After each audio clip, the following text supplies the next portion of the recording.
Chers amis, bonjour. Nous sommes le samedi 25 mai 2024. Il est 8h30. Quelques news de l'Arménie, de l'Artsakh et de la diaspora arménienne. Tout d'abord, le point de cette semaine, donc la couverture de Le Point. Regardez le dictateur Aliyev, sanguinaire Aliyev.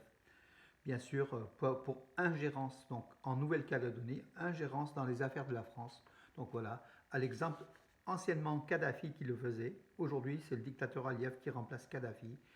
On sait comment il a terminé Kadhafi.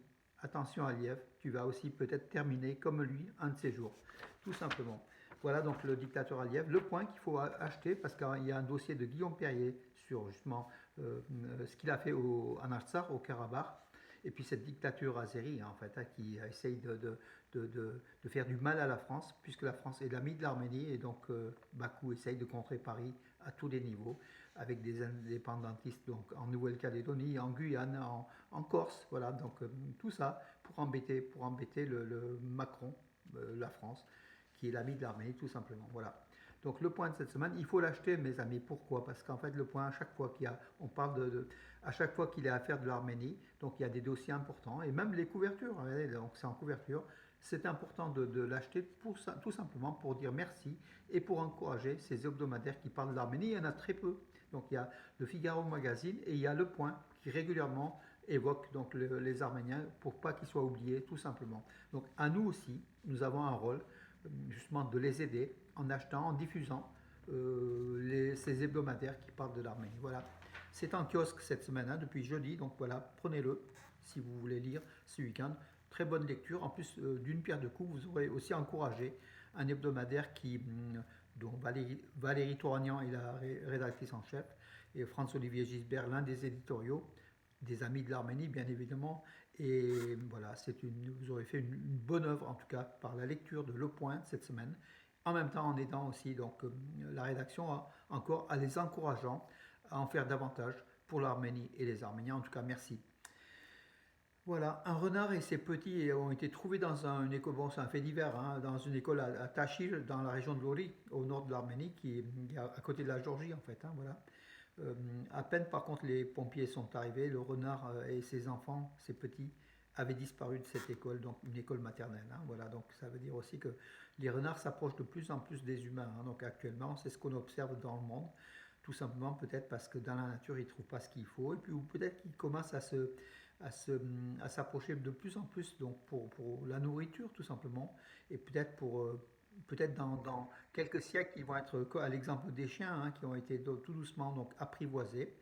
On ne sait pas. Donc voilà, en tout cas, euh, c'est un animal qu'il faut, comment dirais-je, qui est pas nuisible en fait, hein, puisque tout animal a sa place dans la chaîne donc de l'évolution, dans la nature et dans l'environnement. Et voilà, donc c'est quand même assez, comment dirais-je, on n'a pas eu malheureusement les images de ce renard avec ses enfants, mais c'est quelque chose, comment dirais-je, qu'il faut protéger. Voilà.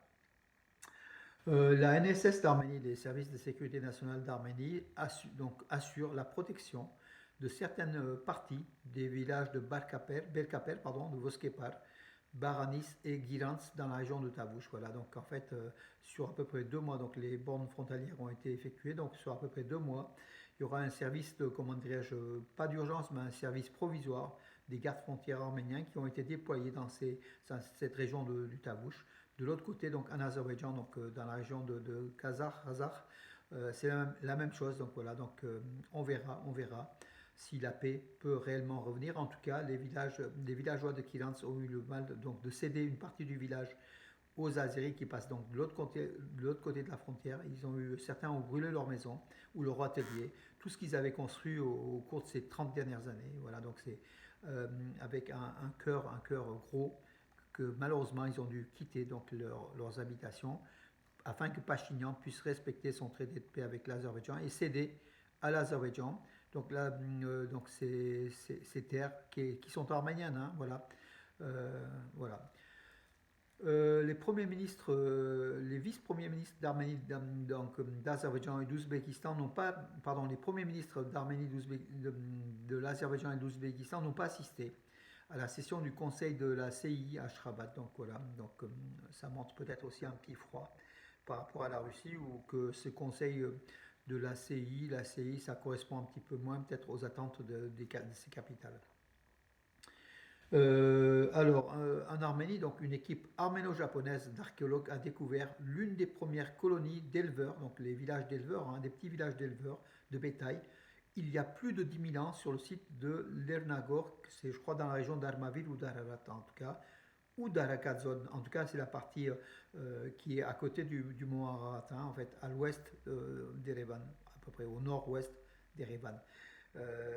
Voilà, donc ça veut dire que l'Arménie est une terre d'archéologie, de découverte. On découvrira des choses très très importantes sur les populations qui ont vécu, parce que cette zone a toujours été habitée par des Arménoïdes, ou même avant les Arménoïdes, justement d'autres populations.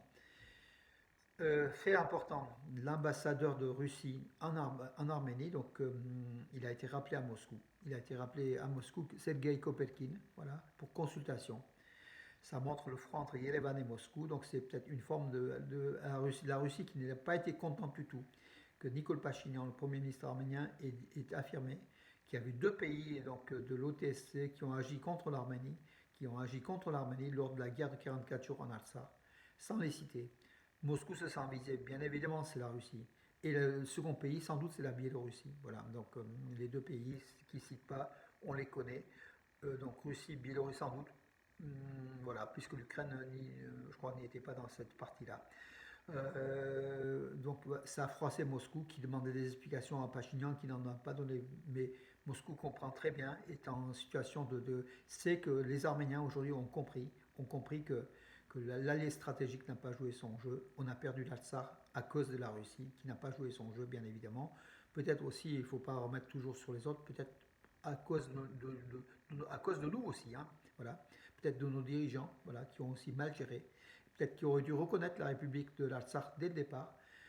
Voilà mes amis, où on en est aujourd'hui. En tout cas, le peuple arménien paye très cher les erreurs des autres ou ses erreurs. Voilà, c'est toujours comme ça. Donc les petites nations payent toujours pour les autres. Voilà, la poste d'Arménie a émis une série de 5 timbres en poste dédiés au mont Arakats, le plus haut sommet d'Arménie avec 4 090 mètres. La République d'Arménie, parce qu'en face il y a le mont Ararat avec 5 156 mètres, hein, voilà, donc des tableaux de peintres qui représentent le mont Arakats ont été donc voilà, publiés donc, dans une série de 5 timbres de la poste d'Arménie, High Post, avis aux collectionneurs. Le Premier ministre arménien Nicole Pachinian a assisté hier à l'inauguration, l'ouverture d'une usine laitière à Yerevan, une grande usine laitière à Yerevan, qui va produire, qui a une capacité de production de 150 000 litres de lait par jour. C'est important, donc c'est une société privée bien évidemment, c'est Yeremian Projects qui a réalisé sur une surface de 8000 m². Donc c'est quand même une grande usine, une laiterie, voilà, à Yerevan même. Tout ça, ça a été nourri lors de la période du Covid, où l'Arménie était obligée peut-être d'importer donc du lait et que c'était quand même compliqué. Voilà, l'Arménie a des moyens de produire son propre lait pour sa population et pour justement les entrepreneurs ont pensé qu'en Arménie donc il y avait la place pour construire une laiterie capable justement de faire face à la consommation interne de l'Arménie. Voilà, mes amis. Alors, que dire d'autre encore? Oui, Hovhanessian pour l'Arménie, champion du monde junior, non, vice-champion du monde junior d'haltérophilie. Ça se passait à Lima, au Pérou. Encore une fois, un champion, un Arménien qui est très fort, voilà. Et la municipalité d'Erevan qui a sanctionné 30 constructeurs, qui étaient des constructeurs en bâtiment en fait, hein, à Yerevan, qui ne, qui ne respectent pas les normes anti-pollution et notamment pour mettre des filets donc contre la poussière. Hein, en fait, voilà, la ville d'Erevan se modernise chaque jour un peu plus et la question de l'environnement est une des questions clés de l'Arménie, du gouvernement arménien et puis de la capitale d'Arménie aussi. Voilà, les entreprises doivent respecter les normes, et il y en a de plus en plus, bien sûr, pour améliorer cette qualité de vie. Et ces entreprises qui n'ont pas respecté ces normes ont été sanctionnées par la municipalité d'Erevan, des sanctions relativement lourdes hein, voilà, qui sont incitatives.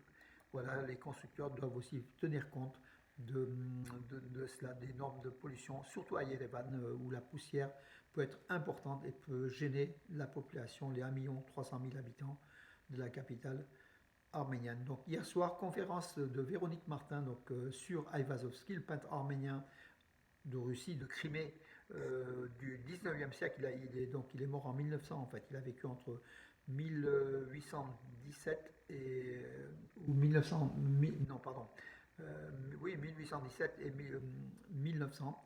Il a fait des centaines et des centaines de toiles, dont les marines qui sont extraordinaires. Donc on a eu droit à des très très très belles images sur un public franco-arménien qui était venu voir cette conférence qui se passait à la Maison de la Vie associative à Valence. Bravo Véronique Martin, bravo à l'association Volga,